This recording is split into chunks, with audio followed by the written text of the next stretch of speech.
Oi, oi, oi! Estamos aqui em mais um programa, O Jogo por Trás do Jogo. O que nunca ninguém te contou sobre a jornada até o sucesso, você descobre aqui junto com a gente. Princípios para o seu desenvolvimento pessoal, crescimento profissional e também para os seus negócios. Já segue o nosso canal? Ainda não? Sempre tem uma entrevista a cada 15 dias, uma super entrevista para você acompanhar aqui com a gente. Então, segue o nosso canal para você não perder nenhuma entrevista, nenhuma novidade. Também acompanha o nosso Instagram, O Jogo por Trás do Jogo, e no Spotify e em todas as plataformas você pode acompanhar um pouco do nosso programa. A entrevista de hoje promete, gente. Já estou na expectativa aqui, viu? Vamos falar um pouco do nosso entrevistado, porque ele é empresário, sócio da Nonstop, que é considerada a maior agência de influenciadores digitais da América Latina, que tem um casting assim de peso.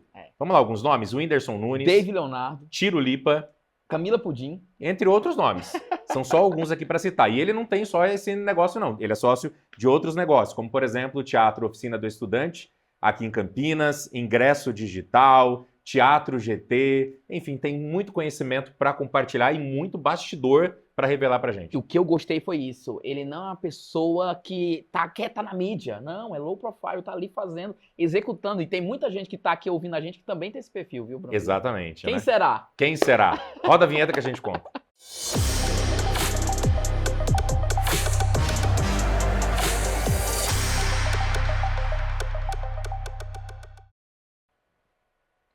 Douglas, muito bom, bem-vindo aqui ao nosso programa.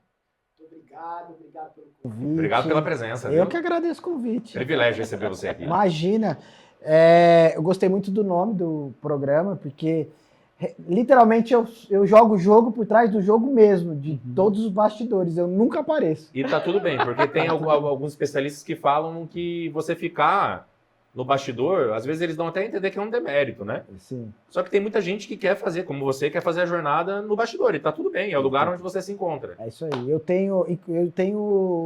só tenho Instagram, eu não tenho nenhuma outra rede social, e meu Instagram é fechado, inclusive, não é nem aberto.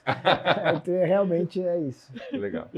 E vamos começar falando um pouquinho sobre o começo da sua jornada. Você é de Valinhos, né? Nasceu aqui em Valinhos, no interior de São Paulo. Hoje vive da arte, vive a arte e vive da arte também. Sim. Mas como e quando surgiu esse sonho de viver a arte assim de uma forma tão intensa e multifacetada como você está vivendo hoje? Na verdade, a arte foi a porta de entrada para o que eu vivo hoje. Então, eu sempre gostei da arte, do teatro, da dança, da música. Eu sou um emergente mesmo, assim, então meus pais não tinham condições financeiras de me bancar, de levar, então eu comecei a fazer teatro muito cedo. Eu, com 14 anos de idade, eu já viajava com uma companhia de teatro pelo Brasil como ator. Já ganhava meu dinheiro. Finais de semana, meus amigos da escola iam... eu nunca estudei escola particular.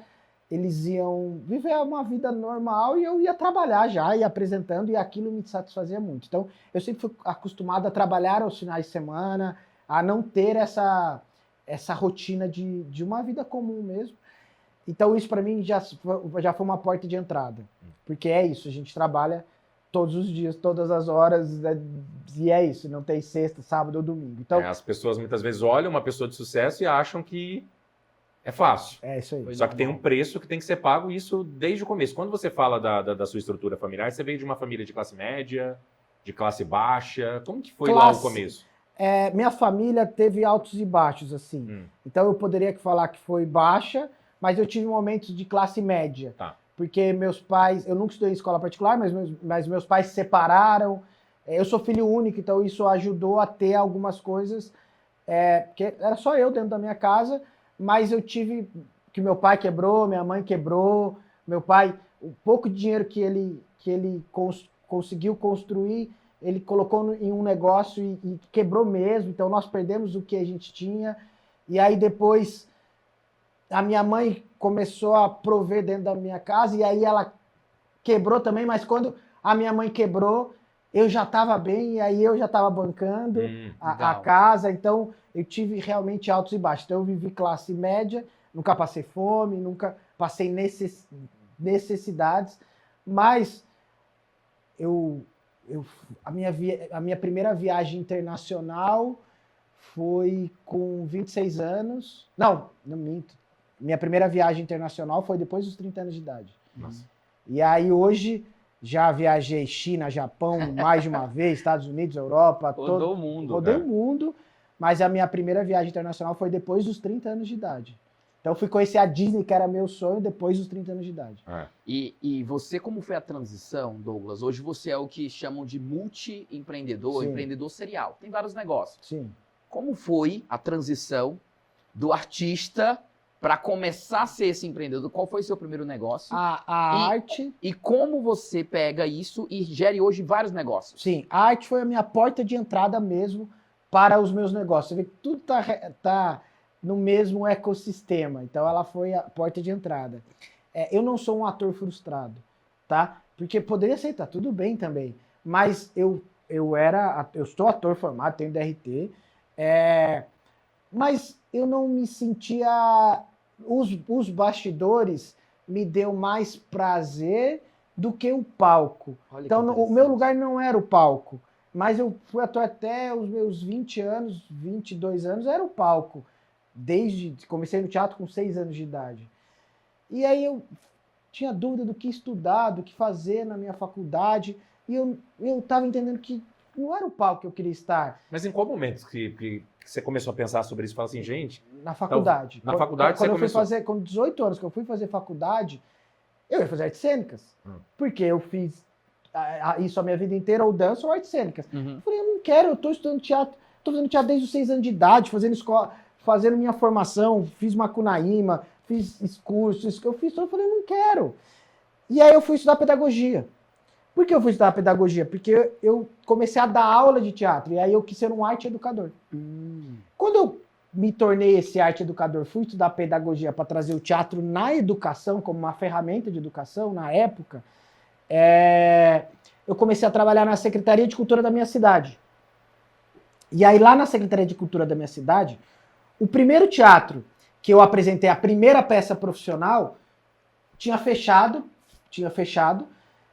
e aquilo me marcou, porque foi o primeiro teatro que eu apresentei minha peça profissional, etc. Tocou no coração ali. Tocou no coração, e aquele teatro fechado, eu entrei para dar aula de teatro da minha cidade, só que só dar aula de teatro já não estava mais sendo suficiente. Aí eu comecei a organizar festival de teatro, comecei a organizar a mais do que a minha função ali dentro, porque eu fui contratado.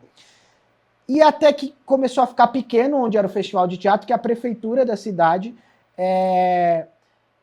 resolveu reabrir esse teatro que já estava fechado há muitos anos, que foi onde eu apresentei minha primeira peça profissional.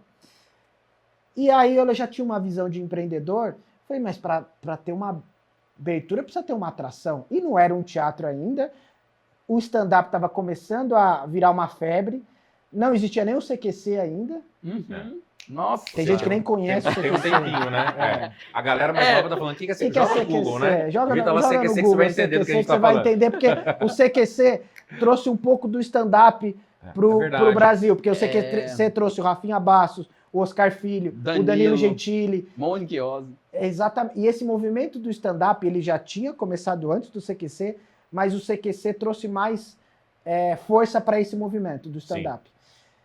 E aí eu contratei o Rafinha Bastos para reinaugurar esse teatro, mas a prefeitura não podia contratar. Eu abri uma empresa de eventos para contratar o Rafinha Bastos, para vender ingresso e fazer a apresentação. Olha, então esse foi seu primeiro meu negócio. primeiro negócio. Gente. Seu primeiro negócio. E você fez um negócio acontecer. E girou, e deu certo. E aí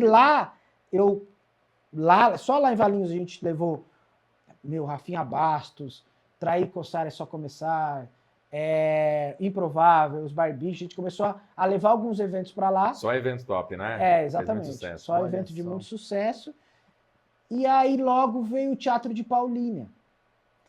Que é lindo, né? Que é maravilhoso, que infelizmente está fechado. É triste demais. Eu quando passo lá na frente, falo, meu Deus do céu, é muito triste. Enfim, Todos os grandes musicais de lá foi a minha empresa que realizou. Cabaré, Cláudia Raia, Miguel Falabella, Marília Pêra, todos esses grandes musicais.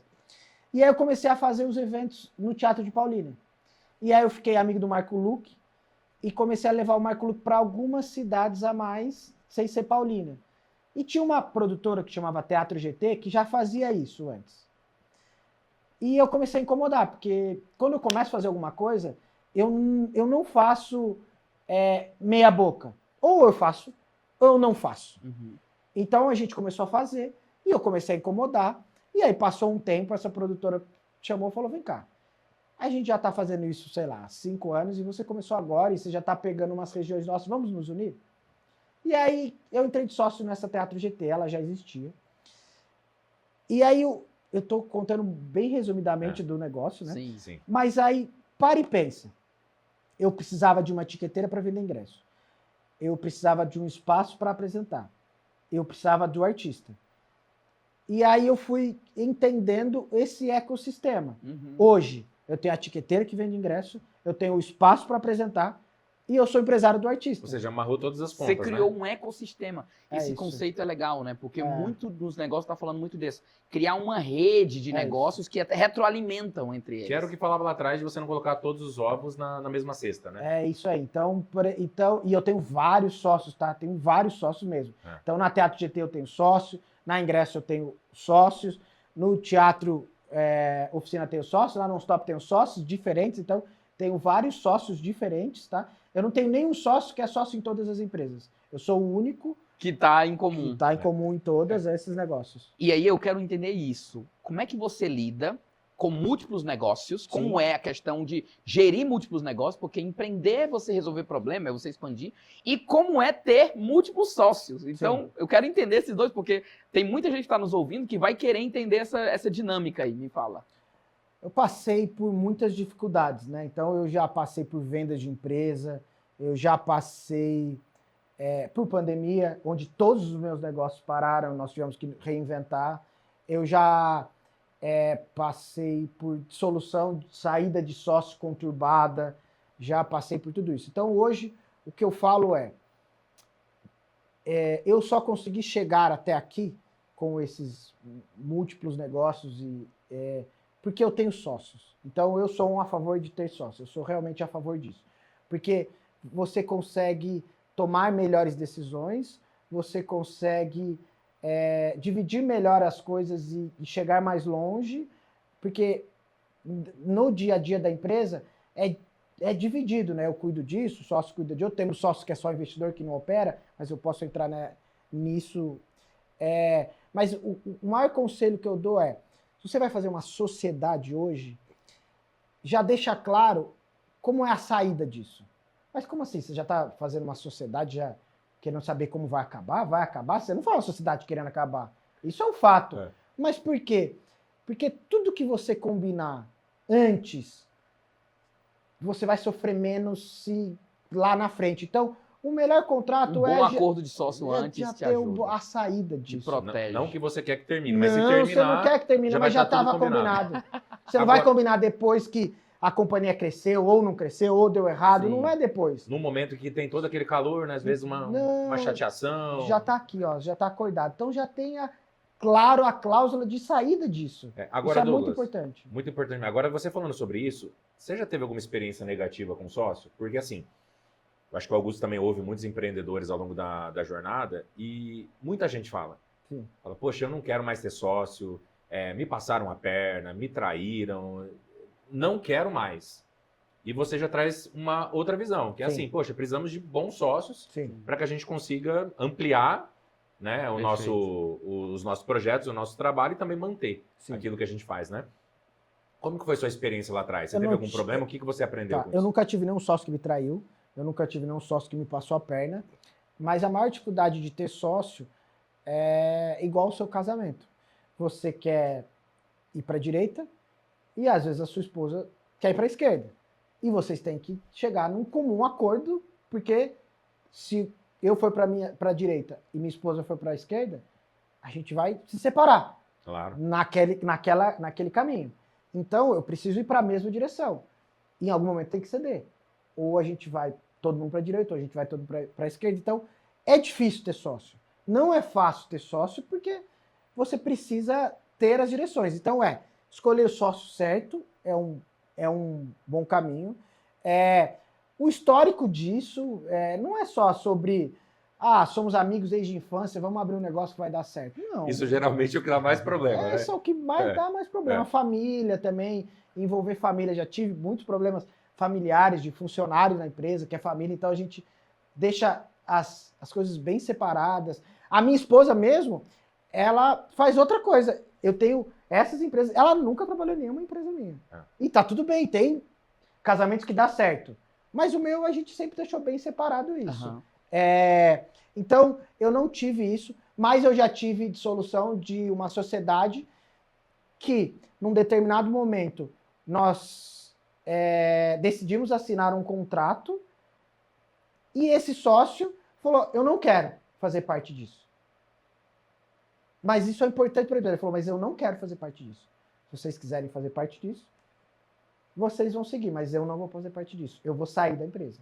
Como tinha uma outra sócia, era 2 sócios que queriam e esse sócio não queria, ele saiu da empresa. Então, naquele momento, esse sócio saiu da empresa porque ele não quis assinar aquele contrato. E que faz parte do jogo também. As pessoas têm suas Não escolhas. somos brigados, somos amigos. Ele faz evento no teatro, eu gosto demais dele. Ele foi muito importante para a jornada, eu aprendi demais com ele, sou muito grato a ele. Mas naquele momento... Encerrou o ciclo. Ele encerrou aquele ciclo. Então isso é normal também acontecer. E isso é legal, porque hoje você tem um ecossistema de sócios de grandes players. Sim. Pessoas famosas, pessoas que estão na mídia. Cacá Diniz, né? Sim. Joel J. João Kepler. João Kepler, Janguier Diniz. Como é para você lidar com essas pessoas grandes? Sim. Como você chegou neles e como é essa troca? Como foi essa jornada? Assim? Sim. O maior aprendizado que a gente tem com tudo isso é essa troca. Então, por exemplo, quando esses grandes nomes, eu e o Kaká entramos juntos na Nonstop, tá? A Nonstop ela também já existia. Eu e o Kaká tínhamos uma outra empresa que chamava Resenhando, e aí nós dois entramos juntos na Nonstop. Então nós entramos juntos na Nonstop. Aí uniu os negócios, na época o Carlinhos Maia era da Resenhando, aí o Carlinhos Maia foi da Nonstop, enfim. Quando nós fizemos uma rodada que o Janguier, o Joel, o Kepler, Nilo e o Túlio também entraram de sócios na Nonstop, tudo é muito claro assim, porque eles deixaram claro que eles não entendem do negócio Nonstop, que é o que a gente faz, mas eles entendem de um outro jogo que a gente não entende. Então nós temos reuniões de conselho, todo mês nós temos a reunião de conselho, onde escutamos o que eles têm para ensinar para a gente como Nonstop, e eles não opinam na operação, que é o que a gente já fazia. Por isso dá certo. Então, cada um no seu papel. Cada um no seu papel. E aí eu tenho, por exemplo, sócio em outra empresa, que é muito claro, eu não vou concordar sempre com aquele setor que ele cuida da empresa. E ele não vai concordar sempre com o que eu tô... Ele faria diferente. Só que respeita, porque sou eu que estou cuidando daquele setor. Então ele confia em respeitar. Ele pode dar a opinião dele, mas a decisão final é minha. E no que ele cuida, eu posso não concordar. Mas você já vou chegar e falar, deu cara, a responsabilidade. É isso, é sua responsabilidade. Por isso que dá certo. Por isso que dá certo. E isso é muito legal. Porque senão você fica... Não adianta, se você tem uma sociedade no seu negócio, você tem que aprender a respeitar o que é a responsabilidade dele. E acabou, não fica querendo fazer tudo, não existe. Então, por exemplo, até time. Eu tenho o meu time e ele tem o time dele. E em todas as empresas, nas minhas empresas, são assim, porque eu consigo compartilhar o que tem da Nonstop na ingresso, e o que está dando certo da ingresso no teatro, isso a gente consegue fazer. Mas eu chego e falo assim, fulano de tal, tem um gestor, sou eu o gestor de fulano de tal. Não adianta falar com o meu sócio. Ele não vai ouvir, vai falar, você tem que falar com o Douglas. Uhum. É ele que vai... mas eu não concordo com o Douglas. Mas é ele que você tem que falar. Porque senão não dá certo. Não pode ter...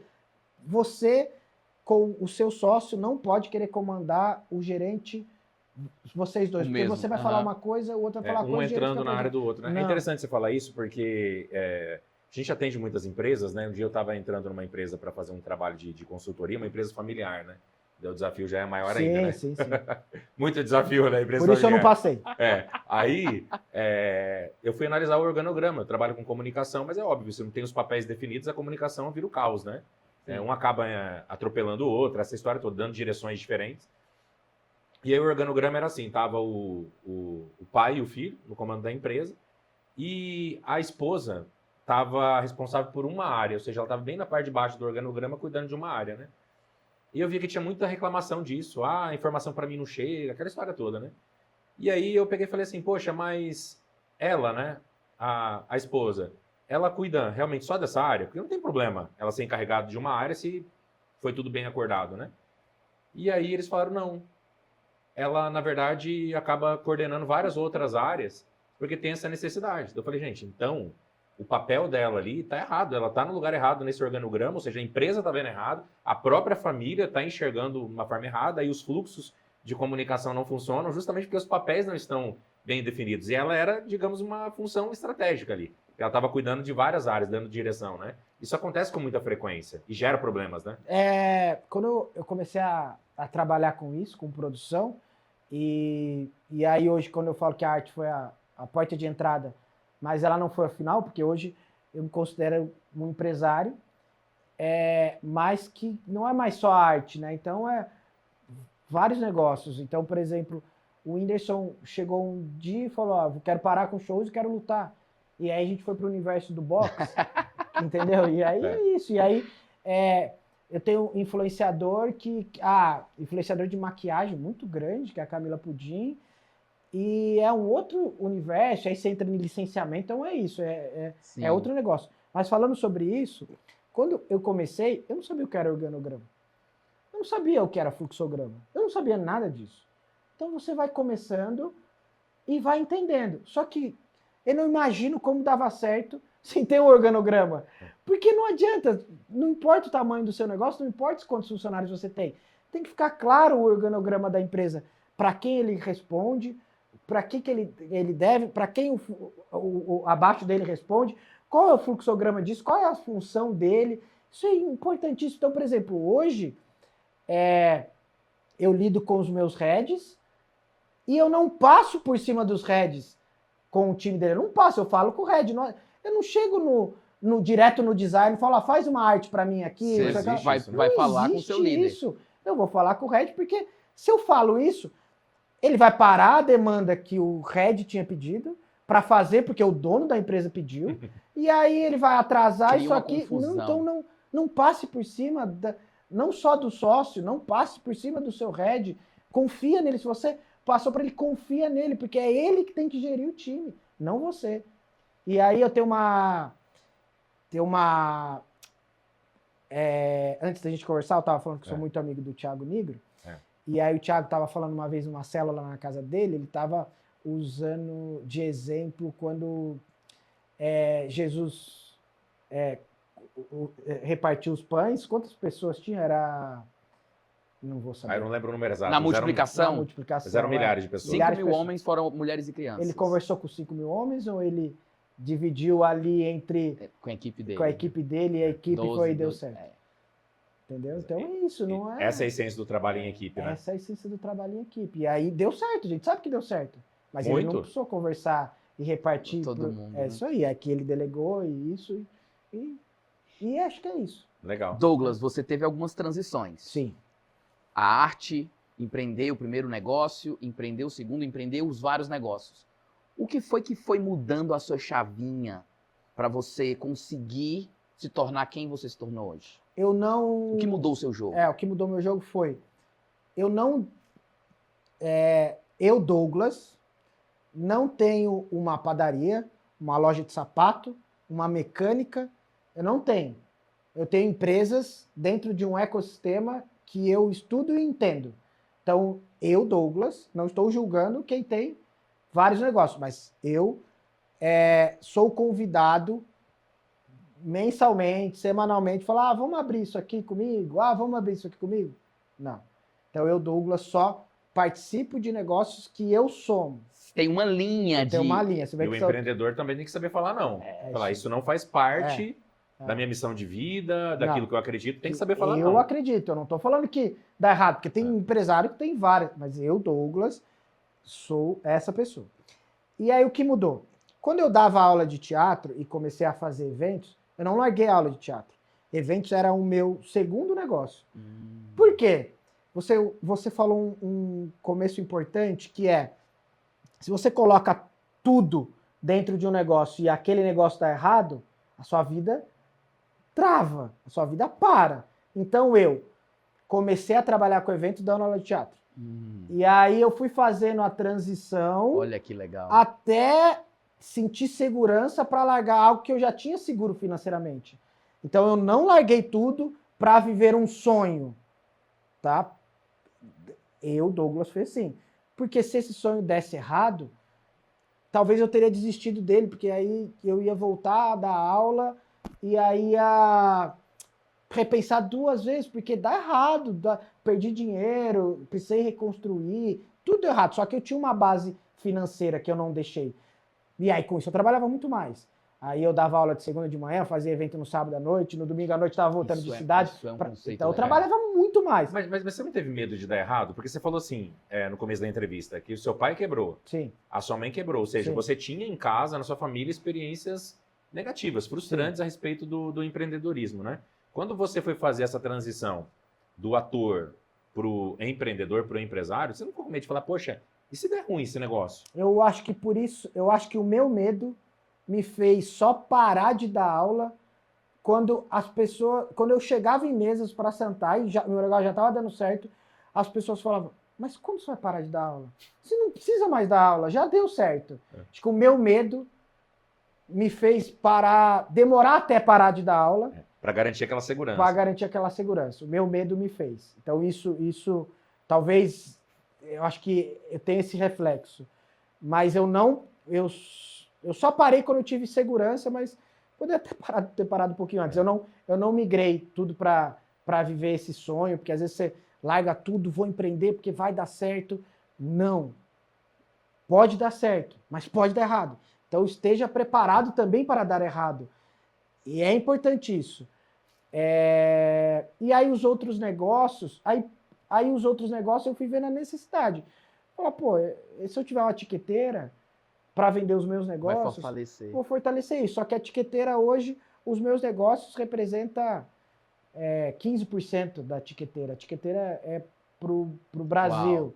E aí o teatro também, eu faço os meus artistas no teatro, mas representa 10%, o resto eu não sou empresário de todo mundo. Então é isso. Então eu consegui começar um negócio para alimentar os meus outros negócios, mas que eles precisavam andar independente. Que legal. E aí tudo anda independente. E isso é muito bom, porque quando isso aqui pode diminuir, esse outro aqui vai crescer, e aí você consegue balançar.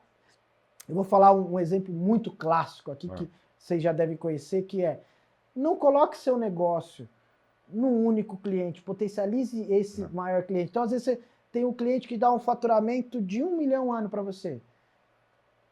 Eu garanto para você que é melhor você ter 10 que dê 100 mil do que você ter um que tem 1 milhão. Boa dica. Porque se você perder esse de 1 milhão, agora se tiver 10 tem 100 mil, se sair 3, você não para seu negócio. Então não fique refém de um único cliente. E eu não sou refém de um único negócio. Muito bom. A gente vai agora para o nosso quadro sorteio de temas. A gente está falando bastante aqui sobre negócios e tudo mais, né? E um grande desafio para as empresas hoje, você sabe muito bem disso, é a contratação de mão de obra qualificada. Só que, sério, Augusto, vamos falar sério aqui. Não precisa ficar passando por perrengue, sufoco. Você, empresário, não precisa ficar nessa dificuldade. Por quê? Porque a Adonai RH é a solução para essa questão. É uma agência e consultoria em RH, sediada em Campinas, mas com atuação em todo o Brasil. Sim. Eles oferecem recrutamento e seleção, profissionais de alto nível técnico, administrativo, gerencial, administração de estágio e desenvolvimento profissional e empresarial. Ou seja, selecionam e treinam esses profissionais. É tudo que você precisa para melhorar os resultados da sua empresa, porque os resultados da sua empresa, obviamente, dependem de pessoas. Desde 2014 já, a Adonai RH vem levando satisfação e excelência aos seus clientes. É uma ótima opção de franquia também, tá? Então, mais informações sobre a empresa você consegue aqui pelo QR Code que está na tela e também tem mais informações na descrição do vídeo. Entra lá, Adonai RH, uma ótima opção para conectar talentos à sua empresa. E como é importante o RH de uma empresa, eu falo isso porque quando você contrata um profissional para alguma determinada área da sua empresa, e aí se você faz uma boa contratação, é maravilhoso. Agora, quando você erra na contratação, você não vai detectar que você erra na contratação na primeira semana. E custa caro depois. né? Meu amigo. Meu Deus. Aí você patina um mês, aí você patina 2 meses, e aí a demanda começa a ficar atrasada, você perde faturamento, aí você vai começar a contratar de novo. Meu amigo, nós já perdi dinheiro em várias empresas minhas por uma contratação errada. E é por isso que a gente fala assim que o empresário ele tem que aprender a se dedicar, ter foco naquilo que ele sabe fazer bem, e ele não vai saber fazer bem tudo, né? Não. Então aquilo que ele não dá conta de fazer, tem que procurar empresas e parceiros que possam fazer o serviço com a qualidade que ele precisa. É exatamente isso que faz a Dona RH, né? Ajudar nessa questão de recrutamento, seleção, administração de estágios para garantir eficiência. É que isso aí. desde 2014 eles fazem isso. Então, assim, deixa alguém que é profissional cuidar dessa área e te dá tranquilidade. E se você é investidor, quer empreender, pode ser uma opção também de franquia para levar a sua região. Já está em várias regiões do país, vale super a pena E mesmo. deixe profissionais cuidar da área das suas empresas, porque aí você quer contratar, é porque foi meu amigo, eu confio nele, meu amigo. Esse amadorismo, nossa. Cai nisso aí não. Douglas, Vamos sorteio de temas. Vamos Você lá. vai escolher um tema Tá. e você vai trazer uma história correlata a esse tema, ok? Então, baralha aí, pega um. Ele não sabe qual é o tema, vamos ver aí. Além da história, o aprendizado que você teve por isso. Olha aí, hein? Fracasso. Eita. Por isso, aqui a gente Será fala que sobre os empreendedor bastidores passa por do isso? sucesso, né? Empreendedor passa por isso? Será? Sim. Você precisa aprender a lidar com fracasso, ter inteligência emocional para lidar com fracasso. Porque, normalmente, quando você fala de fracasso, você já meu negócio deu errado e fracassei. Não. Eu já fracassei na contratação errada, e uma contratação errada já fez a gente perder R$200 mil só dessa contratação errada. Eu vou te falar da minha casa, tá? Uma vez. Contratei na minha casa, tá? Porque minha casa, eu tenho uma esposa maravilhosa, uma filha de 3 anos e gêmeas de 1 aninho. Nossa, que linda, de um aninho. De 1 aninho. Gêmeas? E aí eu fui contratar uma babá na minha casa. E lá a gente contrata tudo certinho, registra, tudo certo. E tinha acabado de nascer aquela loucura, a gente contratou a babá e a gente registrou a babá. E na primeira semana a gente falou, não é essa babá. Nossa. E aí a gente teve que desligar a babá. E aí a minha esposa falou, mas por que tá pagando tudo isso se ela só trabalhou uma semana? Porque foi é isso. E aí eu tive que pagar direitos, tive que pagar. Então eu tô dando um exemplo de uma babá. Mas eu já tive funcionário na empresa que a gente contratou e a gente fez um contrato de 12 meses. Uau. Passou com várias promessas. Nossa. Passou 2, 3 meses. Não era aquilo e a gente tinha que cumprir esse contrato. E a gente teve que pagar a multa do contrato. Então, o fracasso não é só quando a sua empresa falha, dá errado. O fracasso são decisões diárias suas que você pode fracassar nessa sua decisão. Mas seu negócio pode acabar por isso? Não. Você tem que ter sabedoria, inteligência emocional para lidar com esse fracasso que você fez. E não fique refém dele não, meu amigo. Você fracassou naquilo, deu errado, aceita esse erro, porque às vezes você errou e você não quis aceitar o seu fracasso, o seu erro, você ficou batendo nele, persistindo nesse erro, e aí o buraco fica muito maior. Mas como aprender com fracasso? Porque a gente fica mal, né?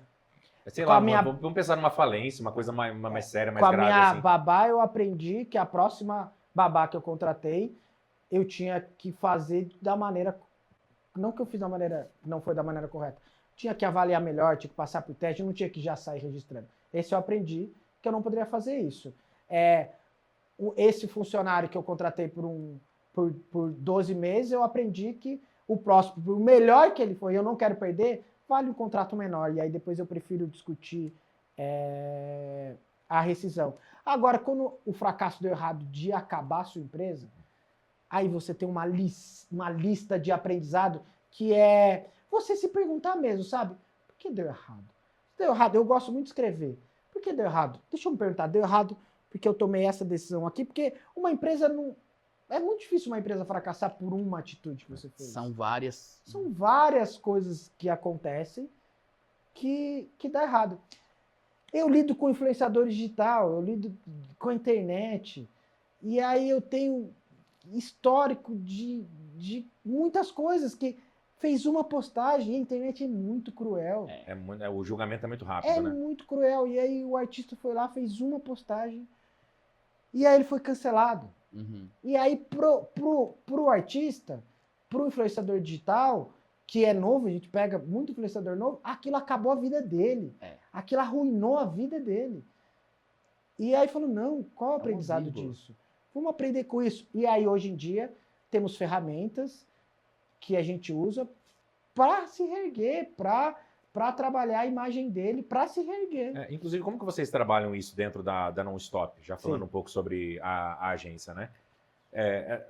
Essas pessoas muitas vezes não têm todo um preparo. Tem muita Sim. gente que explode, alcança o sucesso muito rápido, essa questão de audiência, e não está preparado para lidar com essa exposição. E muita gente acaba indo para o fundo do poço, como você falou, nessa parte de saúde mental, né? Quais as ferramentas que você falou, e como que vocês tratam essa questão de saúde mental, que é a base, né, para sustentar o profissional nesse tribunal da internet que é tão cruel? É muito... eu não tenho propriedade, assim, para falar sobre saúde mental, é difícil, né? Eu não tenho... eu só tenho experiências, né, que eu passei. Eu cuido muito da minha saúde mental, eu faço terapia há bastante tempo, bastante anos. Eu na pandemia, comecei a entrar numa depressão, então eu faço acompanhamento psiquiatra.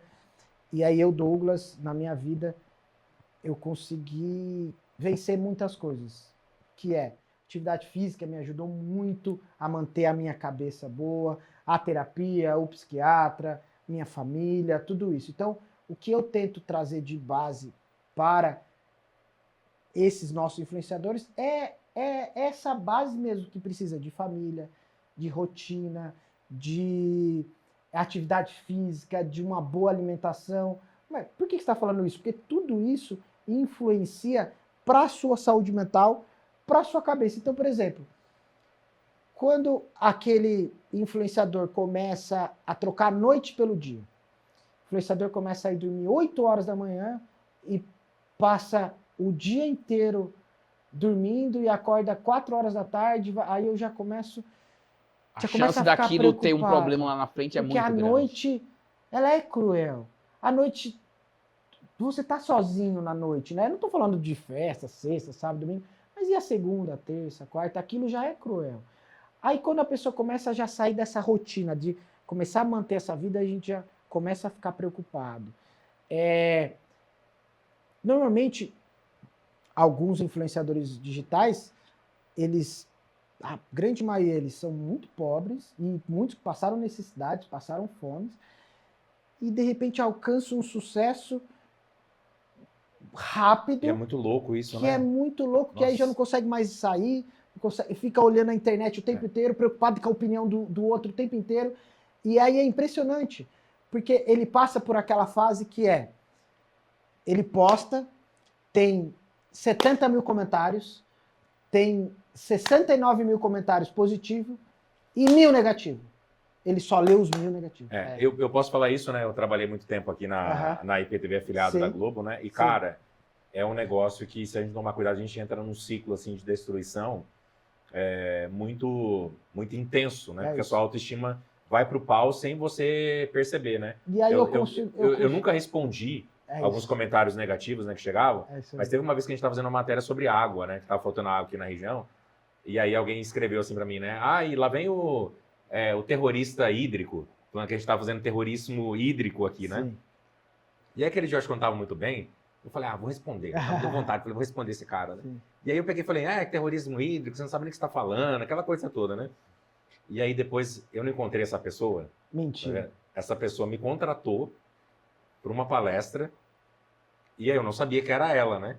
E aí no final, depois que eu fiz o post e marquei a pessoa, a hora que eu fui ver os comentários, estava lá, era a pessoa. E aí eu peguei e falei, gente, nós não podemos, né? Nós não podemos, tem que ter cuidado. assim, deixar a gente ser contaminado por isso. Mas no começo é muito difícil realmente separar, né? Eu sempre. E aí você entra nesse parafuso na sua cabeça que tem 70 mil comentários, tem 69 mil comentários te apoiando e 1.000 não te apoiando. Eu fui longe, mas às vezes você pega de 100 comentários, tem 10 que não tá te apoiando e 90 te apoiando. E aí você vai dar audiência e relevância só para aquilo. E aí você começa a sair do seu propósito. A sua audiência não quer ver você brigando, a sua audiência nem quer ver isso. E aí você começa a te desgastar, a afastar da sua audiência. Ou a pessoa começa até a mudar, né? Começa a mudar. E é justamente o que a audiência queria ver. Não. E aí, só que tem um grande problema na internet hoje, que os haters são mais barulhentos, só isso. Não. É só isso. Eles são maiores? Não, eles só são mais barulhentos. Então eles não são maiores. Só que quem gosta não vai lá falar eu gosto, tal. Quem gosta só curtiu. Agora o hater vai lá e começa a comentar. E aí você fica dando audiência para esses barulhentos. Para com isso, sabe? Então, e aí isso vai destruindo. Então, eu já vi muitos influenciadores nossos se destruírem, mas é só o tempo e a maturidade, sabe? Mas eu percebo que os nossos influenciadores que prezam esses valores da família, de deixar o celular de lado mesmo. Tem influenciador que fala, ó, tal hora eu nem pego mais no celular, deixa lá. Essas pessoas que começam a prezar esses valores têm menos problemas com a saúde mental. Douglas, o nosso tempo está aqui avançando rápido, mas tem uma pergunta que eu quero muito te perguntar. Você trabalha na Nonstop, uma das empresas que você é sócio, Sim. E vocês atuam na economia da influência. Sim. E eu queria te fazer uma pergunta dupla. Tá. Do lado do influenciador, quais são as tendências? A gente tem influenciadores que estão assistindo esse programa. E aí, como é que está funcionando esse negócio de nano-influenciador, micro-influenciadores? Funciona mesmo? E do outro lado, o empreendedor, que tem um negócio e ele quer amplificar o negócio dele, ele vai ser a persona, ele vai ser a pessoa que vai para a tela, ele vai contratar um influenciador. Me fala um pouco desse balanço da economia da influência, como é que está no Brasil hoje? Ainda tem espaço? Traz um pouco desse panorama no Brasil. Eu vou falar algo aqui hoje que pode até depois contra mesmo, tá? Mas eu vou falar, sou sempre verdadeiro no que eu falo. Hoje você tem uma marca muito grande. O que é mais inteligente para você? Você pegar um influenciador que tem 10 milhões de seguidores, 50 milhões de seguidores, 100 milhões de seguidores e colocar todo o seu dinheiro nisso, ou você pulverizar ao mesmo orçamento em vários influenciadores? Você vai alcançar muito mais pessoas. Então hoje o micro-influenciador, o nano-influenciador, eles têm muito potencial para trabalhar a marca, porque ele fechou a comunidade dele e aí ele consegue conversar com aquela comunidade. Porque se você pegar hoje uma campanha desse influenciador grande e for trabalhar só essa marca, só para isso, você vai atingir aquele nicho de pessoas. Agora, se você pegar vários desses influenciadores, você vai pulverizar muito mais. Ah, mas e o grande influenciador? Não, calma. Tem espaço para esse grande influenciador também, porque o grande influenciador hoje, ele licencia a marca, ele coloca a cara dele na marca. Então hoje, por exemplo, se você colocar o Neymar hoje está na maior, quantos milhões de seguidores ele tem? Meu Deus. Mas eu te falo que tem influenciadores hoje que o próprio Stories entrega mais do que o próprio Stories do Neymar, até porque ele nem tem aquela assiduidade de recorrência de postar isso, e tem o outro influenciador. Se você pegar o próprio Carlinhos Maia, ele abre live para 2 milhões de... É surreal. Isso é impressionante. É impressionante o poder da internet. E ele nem chega nisso no seguidor que o Neymar tem, por exemplo. Sim. Então é isso. Mas aí é a briga do algoritmo. E em questão do regionalismo?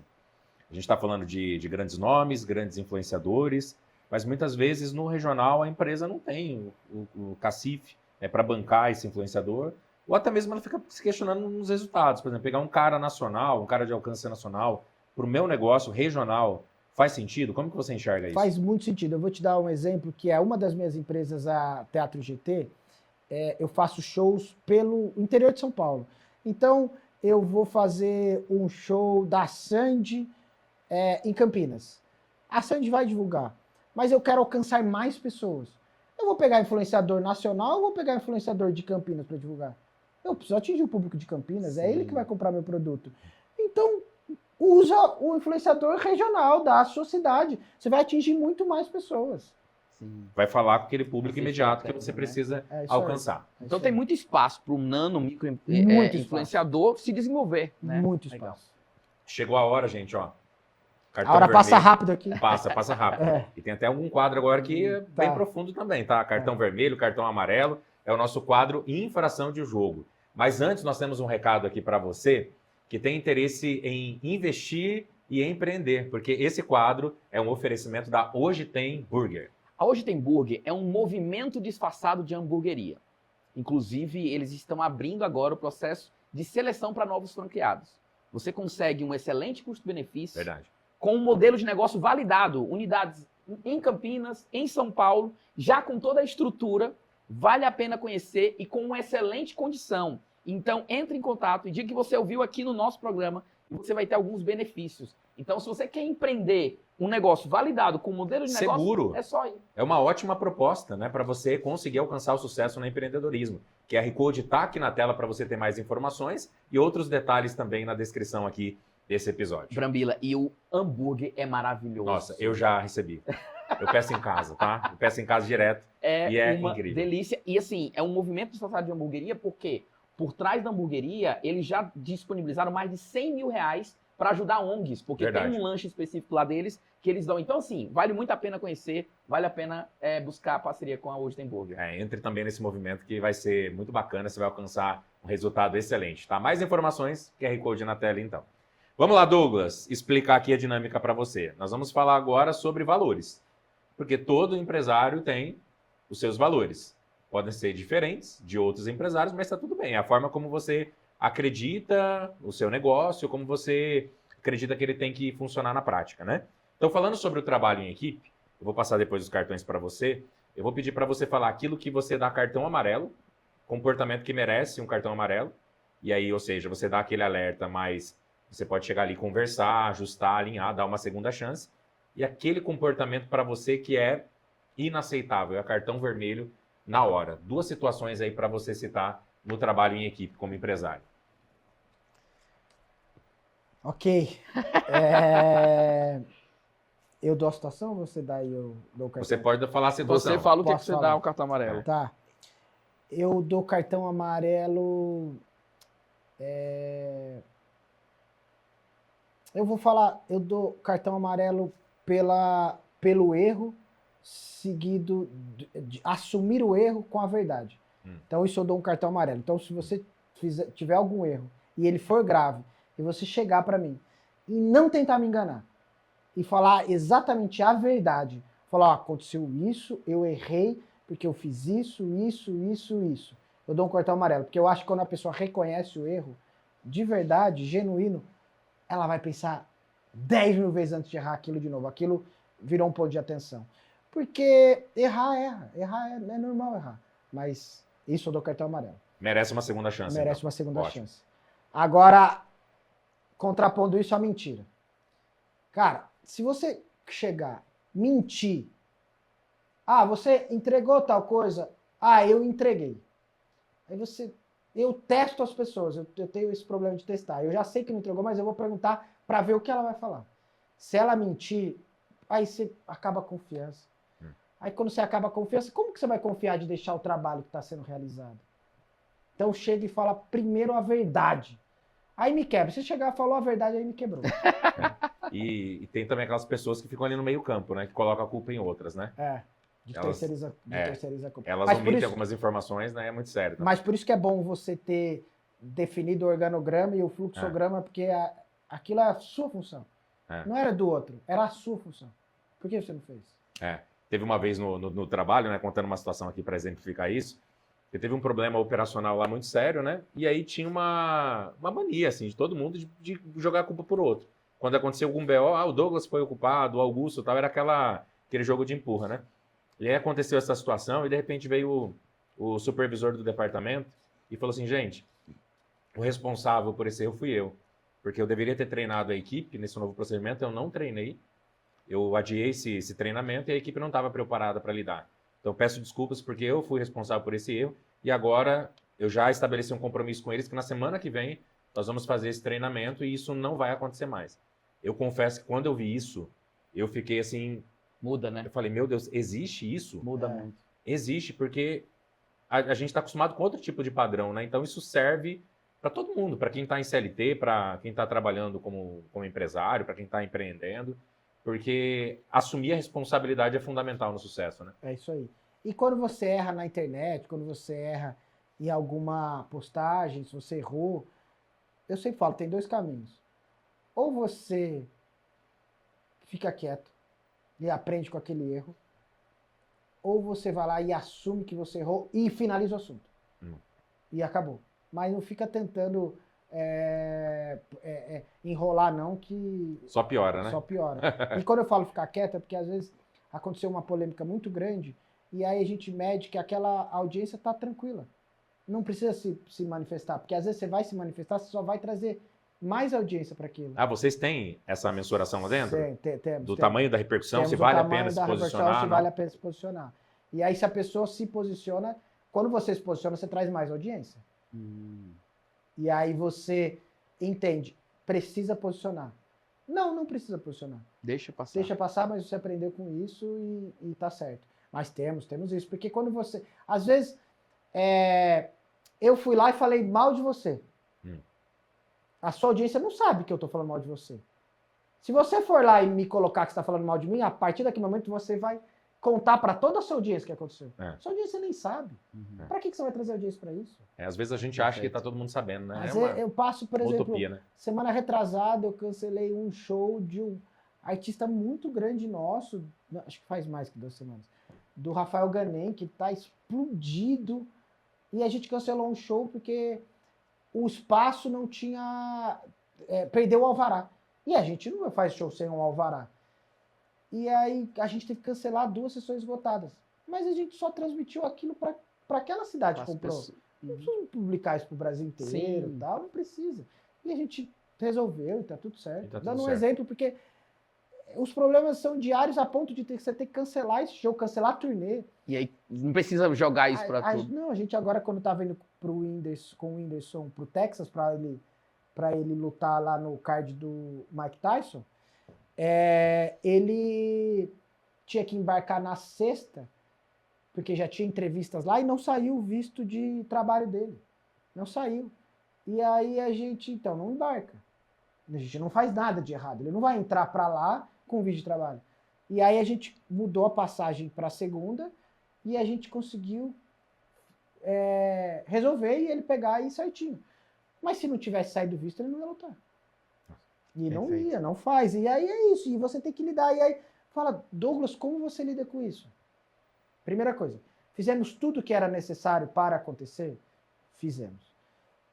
O que deixamos de fazer? Deixamos de fazer isso. Então a culpa é nossa. Fizemos. Depende, não depende. Não adianta sofrer, não adianta, não tem. E nesse caso nós tínhamos feito aqui, tinha dado um feriado lá nos Estados Unidos, aí estava fechado aqui, e aí por isso que saiu, já ia sair, só adiou a ida, entendeu? Muito bom. Douglas, a gente quer aqui te agradecer. Vários insights para você que está em casa, viu? A gente falou sobre sócios, sobre resolver problemas, sobre planejamento, sobre encantamento, sobre economia da influência, muitas ideias. Brambila agora vai fazer a pergunta, essa pergunta a gente pensou com muito carinho, Tá. que é uma pergunta que a gente faz para todos os nossos convidados, e o Brambila vai fazer agora para preparar aí. O nome do nosso programa é O Jogo por Trás do Jogo. Tá. E em algum momento esse jogo vai terminar. Você agora ainda está com o jogo em andamento. Sim.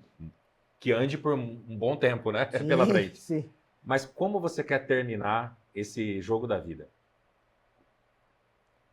Eu quero ter deixado um legado. Então eu não quero só ter feito o jogo sem ter deixado um legado. Então seja um legado para a próxima geração, que eu já tenho minhas filhas, ou seja um legado para uma nação, assim, sabe? Que enquanto nós estávamos operando esse jogo, tendo o privilégio de operar, nós conseguimos deixar valores e princípios que serão inegociáveis depois disso. Uau. É isso que você quer deixar É isso. no fim da jornada servindo de inspiração para outras pessoas. É isso aí. Muito Fantástico. bacana, né? Isso é muito bom para inspirar, né? Porque É. no final, empreender, fazer negócios, não é só sobre a gente, é sobre deixar um legado. Obrigado, E a Douglas. gente não toma nenhuma decisão, não assina nenhum contrato que fere nossos valores e nossos princípios. Então, se chega algum órgão público e quer assinar um contrato para fazer um show com a gente, uma participação de um artista com a gente, que você tem que fazer algo errado, a gente não faz.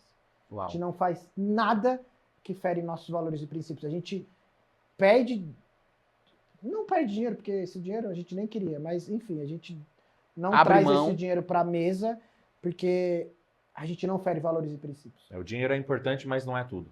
Não é tudo. Não é tudo. Não é tudo. É aquilo que a gente E aí você vai acredita. construindo de uma maneira sólida o seu negócio. Perfeito. E é por isso que fica, né? É por É isso que isso aí. fica, cresce e avança, Fortalece. né? Eu acho que é... E inspira isso mesmo. outros. É isso Muito aí. bom. E nós queremos que você continue se inspirando, se inscreva, comece a seguir a gente, compartilhe. A gente vai enviar para vocês várias coisas. Se você quer anunciar no nosso programa, entre em contato com a gente também. Você pode divulgar a sua marca, a gente pode fazer várias ações customizadas para você, né? Exatamente, para divulgar, né? Potencializar a divulgação da sua marca, do seu produto, com conteúdo de qualidade aí para todas as plataformas digitais. Quem você quer ver como entrevistado aqui também, sentando no nosso sofá nos próximos episódios? Deixa a sugestão aqui também, tá? Vai ser um prazer receber sua sugestão. E quem sabe em breve a gente não tem um entrevistado aqui. E o que você gostaria de perguntar pro Douglas? Coloca aqui também nos comentários, que Deixa ele eu- vai dar uma olhada lá. É isso aí. É, Manda aí. o papo aqui poderia ter rendido muito mais, né? Muita questão, né? O cara tem tanto conhecimento, tanta experiência. Foi realmente um grande privilégio, tá? Então nós queremos agradecer mais uma vez a sua audiência, seja assistindo, seja ouvindo. Espero que tenha feito diferença aí na sua jornada, na sua vida. E a gente conta com a sua audiência no próximo episódio. Daqui a 15 dias tem mais um entrevistado e mais insights aqui no nosso O Jogo por Trás do Jogo. Tchau, tchau, gente. Valeu, tchau, tchau. Obrigado, Douglas. Obrigado a vocês. Valeu. Tchau, tchau, gente.